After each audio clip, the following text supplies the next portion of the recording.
Okay, so I'm now going to go to Arslan first. So Arslan, why did you undertake a PhD? Why did you choose Melbourne? And can you tell us a bit more about your experience completing the 2-year coursework program, and how did this prepare you for the PhD and shape your research? All right. Thank you so much, Kalwinder, for the introduction. Thank you everyone for joining us today. So to start with, I guess, Kalwinder, you already mentioned in your presentation all the good things about Melbourne and University of Melbourne. I can vouch each one of these facts that have been presented. On top of that, I guess I knew, because I did my Master of Economics from University of Melbourne, so I kind of expected each of these factors to be true, and it is indeed what, in my experience, I can vouch for.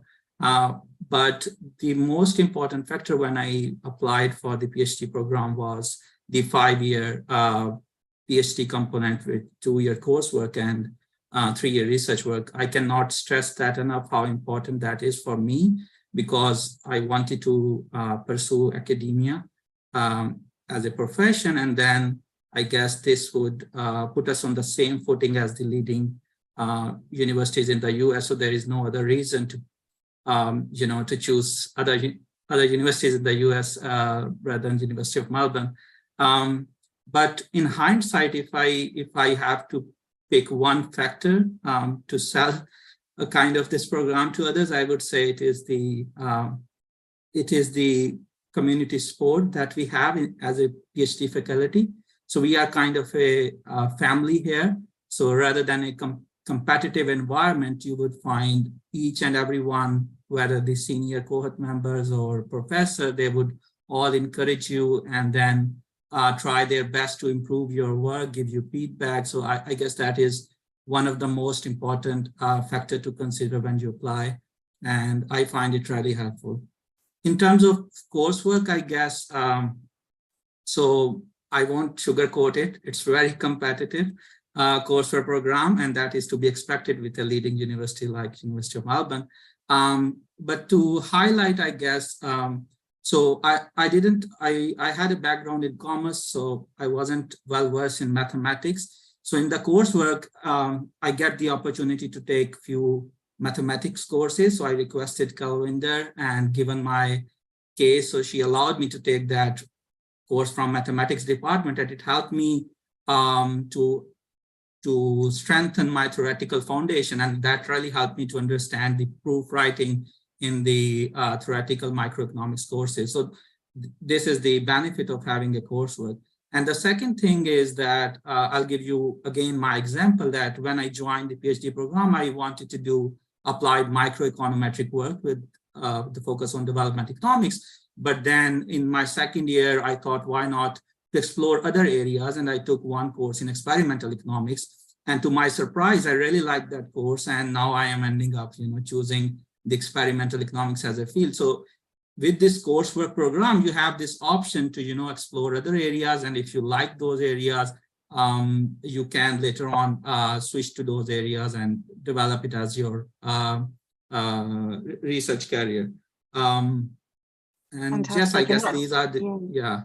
And that's the whole point of the second year, isn't it? The second year is there so you come with not a particular research agenda, but through the second year, you figure out what you want to do, the courses that you need to take to support you in your research phase.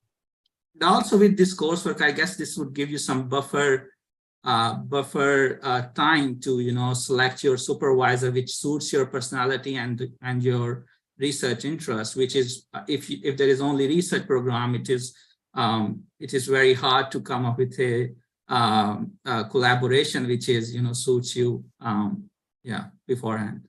Yeah, and just answering that question coming through as well, what are the advanced studies and the reading topics? Are these individualized field-specific reading units or common course subjects taken by the whole cohort? In the second year, they are not common subjects taken by the cohort, because that's the time when you start to specialize in terms of your research interests, and they're sometimes we have reading subjects or special topic subjects which only 1 or 2 students attend. And so you start to specialize in the second year, but the first year is core for everyone. Yeah, I want to add something here, particularly in the accounting program. In the second year, you have a lot of opportunities actually to work on projects. So to get your hands dirty with the data and to develop your skills in research design, etc. So it's quite customized to individuals' research interests. Absolutely. And by the time you come into third year, you will fully understand by the end of the second year whether this research path is for you. That's the whole sort of training and experience that we're trying to build there. So Jacob, so over to you. So why did you want to undertake a PhD and why did you choose Melbourne? And your particular question is, can you talk a little bit about the types of research supports and facilities available to you during your PhD? Sure. So why did I want to do a PhD? First, it was just because I was curious.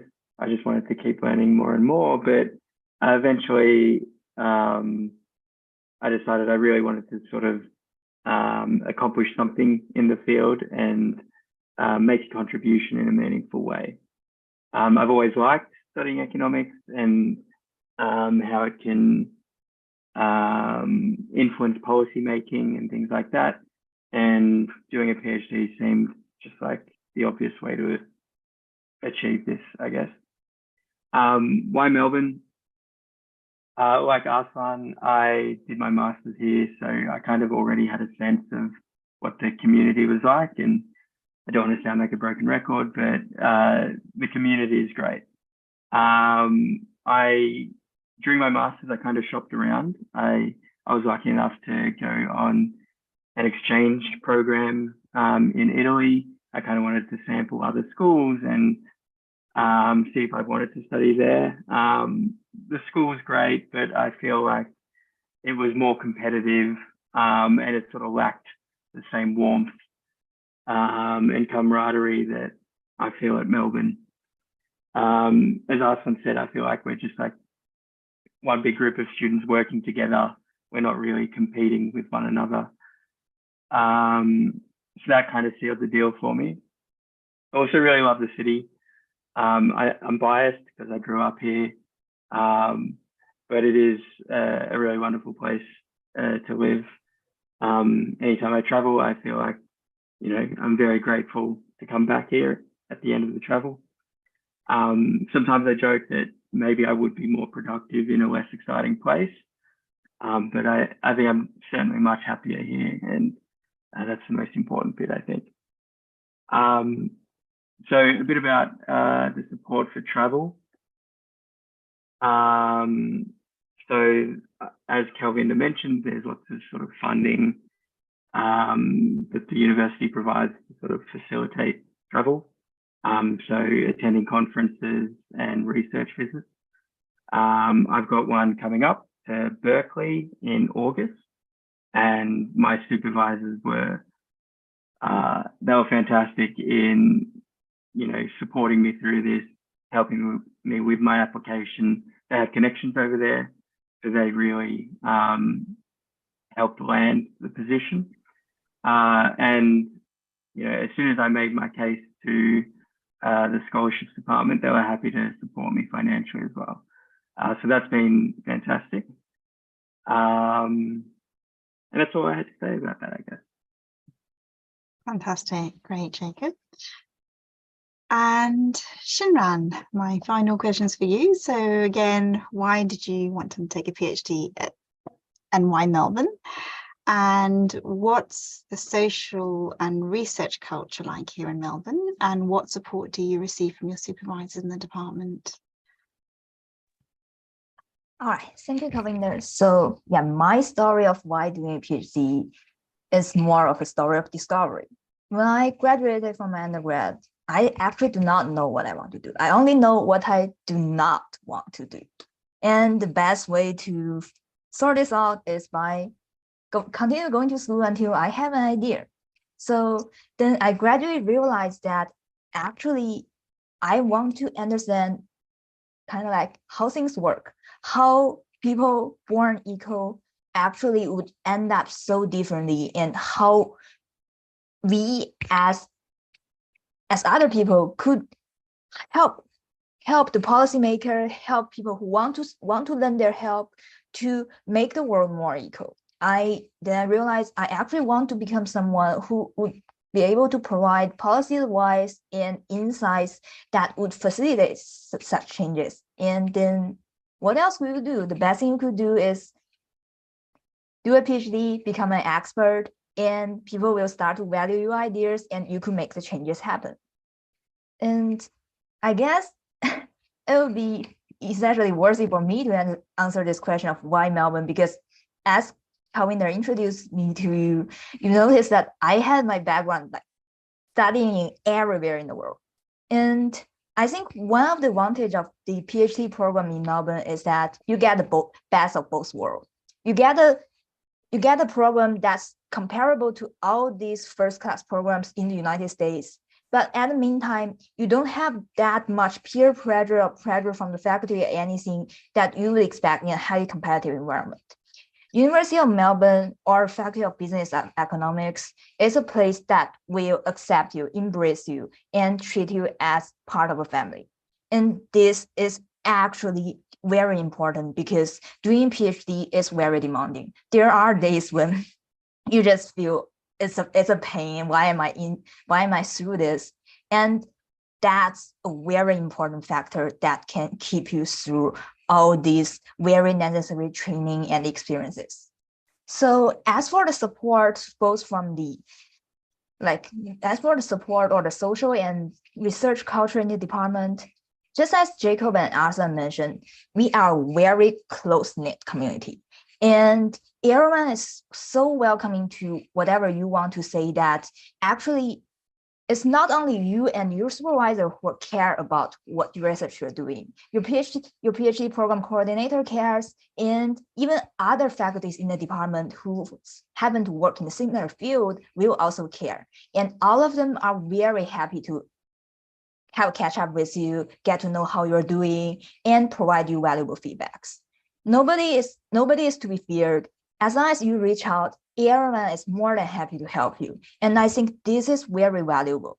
And also the supervisors here are also very helpful. As at least in my case, as a retrospect, I realized that they are trying so hard to shower me with all the opportunities they could provide me with. And I can never be too grateful for that. Yeah. Thank you, Shinran. That's really fantastic. So somebody's congratulated Jake for the upcoming exchange to Berkeley. So that's wonderful. But we have students travel. So we have a student who won a Jim Perkins scholarship who's going to the London School of Economics around about now. We've just had a student, Dean Hoy, come back from Harvard. He's been there 6 months. We have a visiting student from the University of Cambridge here at the moment. So we do really like to encourage our students to really experience departments elsewhere, and it's a sign of our research connections that they can actually arrange these visits, as Jacob has been saying. So one final round of questions, and perhaps just keep it just to 2 minutes each, so we can give everybody else a chance to have questions as well. So maybe just reverse round. So Shinran first. Clearly there are obstacles and challenges when completing a PhD. What do you do to get through those challenges, and how have you been supported through those challenges at Melbourne? But just before you start, so yeah, I will answer the question on scholarship after you've answered your question. Okay, so I can start first, right? Yeah, just a couple of minutes, just to round up. Yeah. So as for challenges, yeah, it can be challenging, and I have been through the stage of like half a year. The paper I was working on was just stuck there, and just as I mentioned about the whole environment, the atmosphere of the department, a very important thing to get through this kind of situation is get yourself involved in the community. As long as people actually notice that you are stressed, they reach out. They try to know what's happening. They try to reach out. They try to, even if it's just a tiny little bit of idea on how you can make it better. Everyone tries to care for you. Everyone tries to help you through this. And if there are days when my things are stuck and I just don't know how to progress. So I just walk from my PhD office to the other PhD office that's right next to it and have a chat with someone. And that itself could make me feel a lot better because I know that there are people who care. I know that I'm not going through this alone. And this is really, really very important. Great, Shinran. And Jacob, do you want to add anything to that? Yeah, sure. So obviously there's lots of challenges. It's quite a long haul. And for me, I think the biggest challenge was, as Calvin mentioned, the transition from coursework to research to be quite difficult. You go from people telling you everything you should be doing to, trying to figure all of that out yourself and managing your own time. And initially I was pretty bad at managing my own time. I feel like I'm getting a little bit better. So planning how you use your time, I think, can help. But also there's going to be days where, the results don't flow. You need to sort of be able to separate yourself from your work as well. I've sort of picked up a bunch of hobbies that I can do to sort of, get me outside and away from the computer every now and then. I'll go and ride my bike and then come back with a fresh mind. And I feel like that's when a lot of the results do come. So yeah, maintaining a healthy work-life balance, I think, is one of the most important things you can do to overcome these challenges. Jacob, thank you. And finally, Arslan, do you want to add anything to that?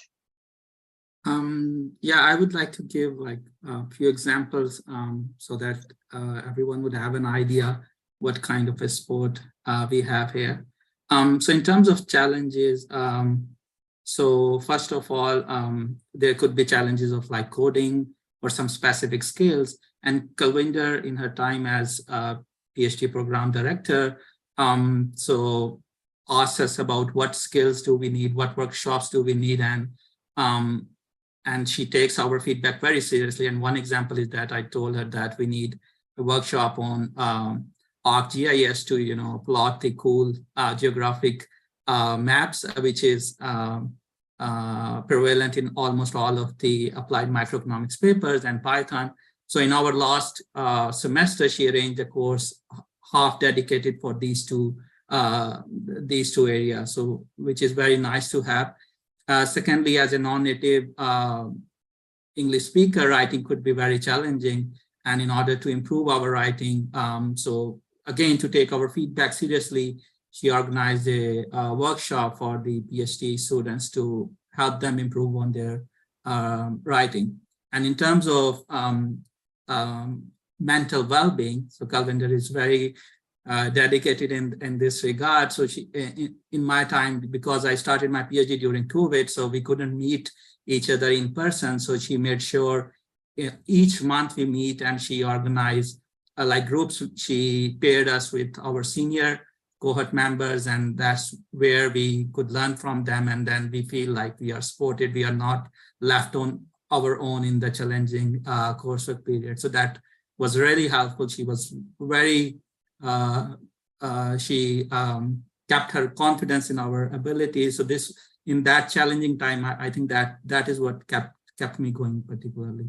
So thank you, Kalwinder, for that. Oh, thank you. So I think, what everyone is saying is that we absolutely support a culture of cooperation and generosity, and yes, we are an elite department, elite faculty, but I think what makes it special is really our investment in the students the whole of the student, not just their research skills, but their mental health and well-being, you know, just that healthy work-life balance. And, you know, they are individuals, and we want these individuals to leave and make the world a better place, really, because of who they are as well as what they do.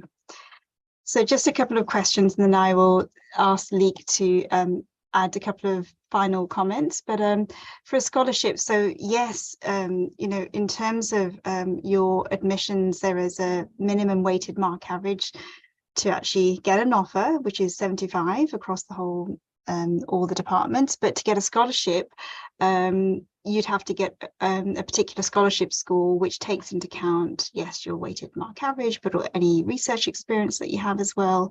And 80 is the limit there, the minimum requirement for a scholarship. And something about, yes, what is the expectation of research ability of the applicants? Not much. It's really great if you come with an idea of what you would like to conduct research in, but that's the whole point of the 2 years coursework. And Arslan was saying, you know, he came with one idea and he ended up doing something else completely. And so, you know, the first year is to build your experience in core skills, and the second year is to start to refine your research interest to help you really prepare for your thesis. So we're not expecting much, but we are. If I add something? Go on, please do. So I am a Chinese student. I'm not trying to make you overconfident about your ability, but I came without any publication. And you don't need to be overly stressed about that, because you are here to become a PhD student.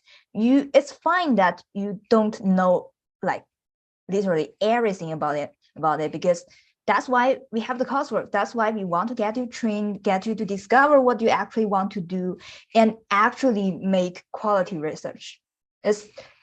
Doing good research is not something to be rushed. It's more about discovering what you actually have passion and then perseverance. Great. Thank you. You answered that much better than I do.